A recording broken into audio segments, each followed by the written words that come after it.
안녕하세요. 인사이트 코리아입니다. 최근 들어 세계의 위기 속에 오히려 한국의 진면목이 속속들이 드러나고 있어 화제입니다. 오늘은 한국이 세계 주요국들에게 영감을 주고 있는 이유 3가지에 대해 알아보겠습니다. 첫 번째는 QR코드입니다. 외신들이 일제히 한국의 QR코드 도입을 보도하며 동선 추적 이후 또 다른 화제를 몰고 왔습니다. 현재 전 세계적으로 감염 완화세에 들어섰다는 소식도 들려왔지만 6월이 되어 열흘 이상 신규 감염 최다치를 기록하며 오히려 긴장감은 높아져가고 있는데요. WHO는 전체적으로 상황이 악화되고 있다며 안전수칙을 지킬 것을 강조하고 있는 상태입니다. 한편 곳곳에서 환자 0명, 코로나 종식을 선언하는 나라들도 생겨났는데요. 뉴질랜드에서는 감염자가 1명도 없는 청정 상태가 되었다며 경보체제도 1단계로 내렸습니다. 이에 한국 국내에서는 언제 종식되냐는 목소리도 나오고 있죠. 그런 가운데 외신들이 아직까지 한국의 대응에 주목하고 있는 이유는 무엇일까요? 2차 웨이브를 대비하고 있는 가운데 현재 확진자 0명에 마냥 기뻐할 수 없기 때문입니다. 백신이 나오기 전까지는 그 어떤 나라도 완전한 종식을 선언할 수 없다는 것이죠.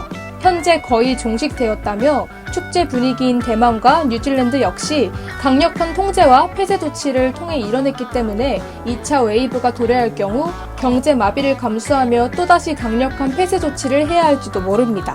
반면에 한국은 강제적인 조치 없이 능동적인 검사와 추적 조치 등으로 경제 피해 또한 최소화할 수 있었습니다.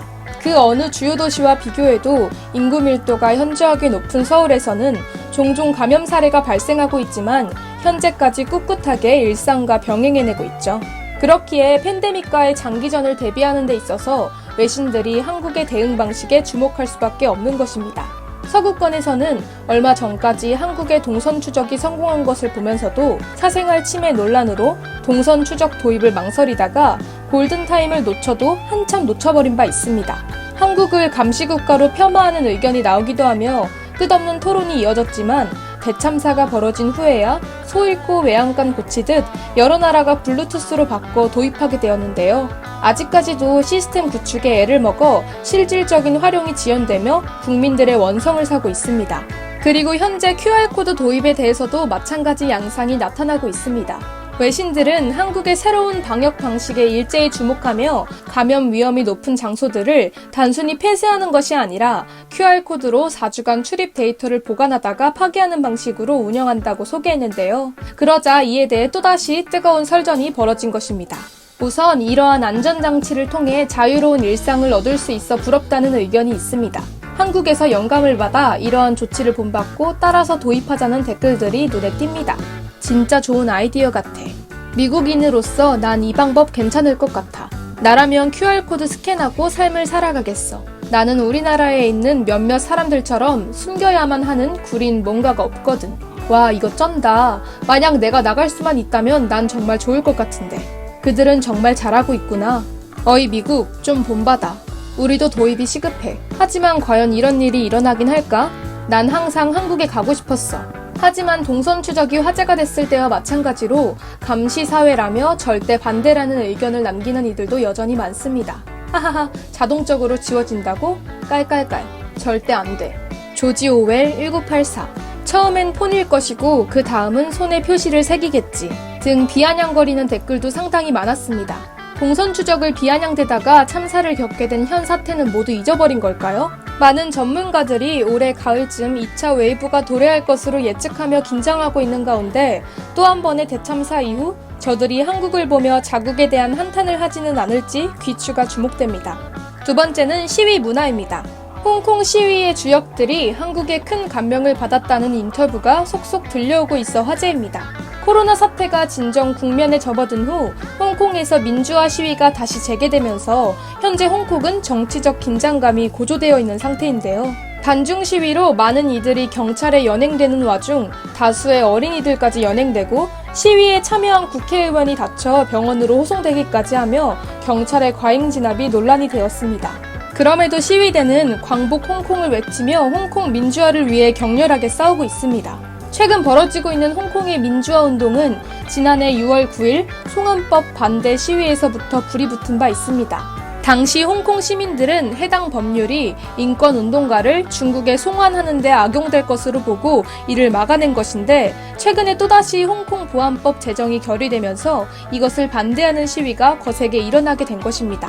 이러한 가운데 6월 10일 민주항쟁 기념일을 맞아 한국과 홍콩이 진행한 화상대담에서 홍콩 민주화 운동의 주역인 조슈아 웡 비서장, 네이선 로 주석이 한국의 끈질긴 용기에서 배운 덕분에 송환법을 막아낼 수 있었다며 영감을 준 한국에게 존경을 표한 것입니다.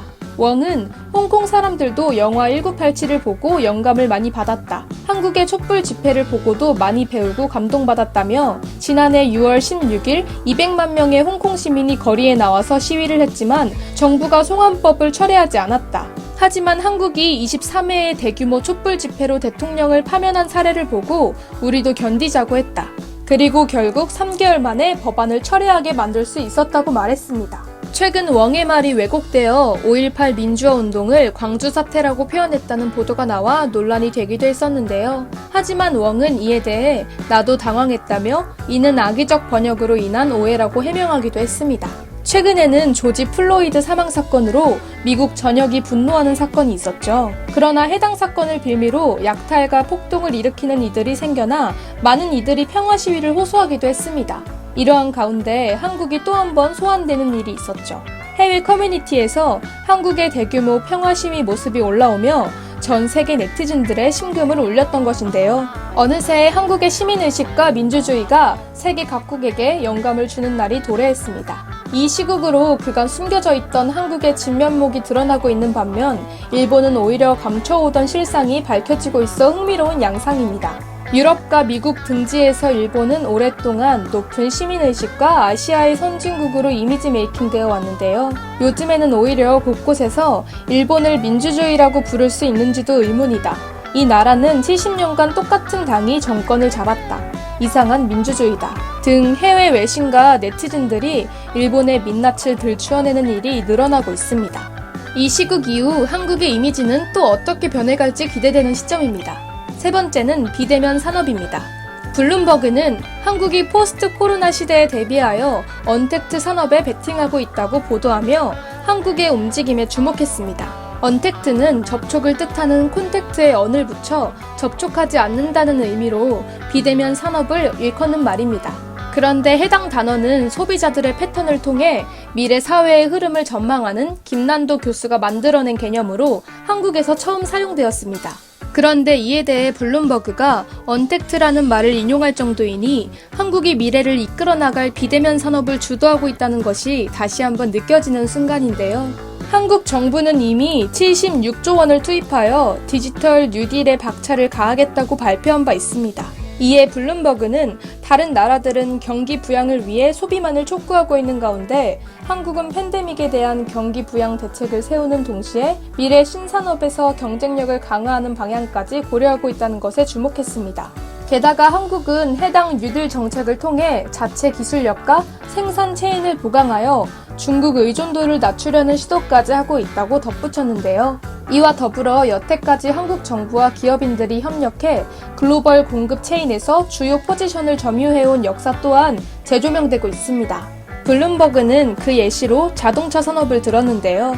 1980년대 일본과 독일의 자동차 제조사들이 확장하던 시기 한국의 현대모터스 같은 기업들은 중저가의 연비 좋은 차량들을 만들어가며 서서히 하지만 안정적으로 시장 점유율을 높여갔습니다. 그리고 오늘날 전 세계 자동차 시장이 감소세를 피하지 못하는 가운데 현대와 기아 자동차의 점유율은 오히려 증가하는 추세입니다. 한국 브랜드의 세계 시장 점유율은 작년 말 7.5%로 확인되었는데요. 앞으로도 적극적인 노력이 계속될 예정인 만큼 한국 자동차의 저력도 기대를 모으고 있습니다. 메모리칩 또한 이와 같은 사례로 삼성과 SK 하이닉스가 현재 글로벌 시장을 선도하고 있는 것을 말할 것도 없겠죠. 블룸버그는 해당 기사를 마무리하며 김난도 교수의 말을 인용했습니다. 한국의 신기술 개발 능력이 앞으로의 유망 산업에서 빠르게 리더가 될 수 있게 해줄 것이며 언택트 기술 또한 한국이 주도할지 모른다고 말하고 있었는데요.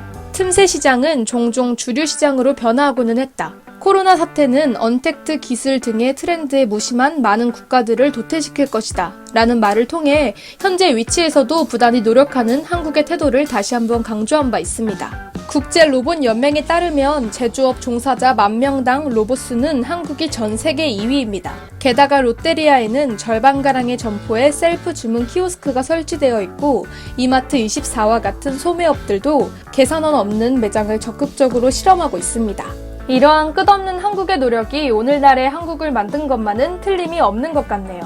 앞으로도 한국이 세계에 많은 영감을 주기를 기대하겠습니다. 지금까지 인사이트 코리아였습니다. 감사합니다.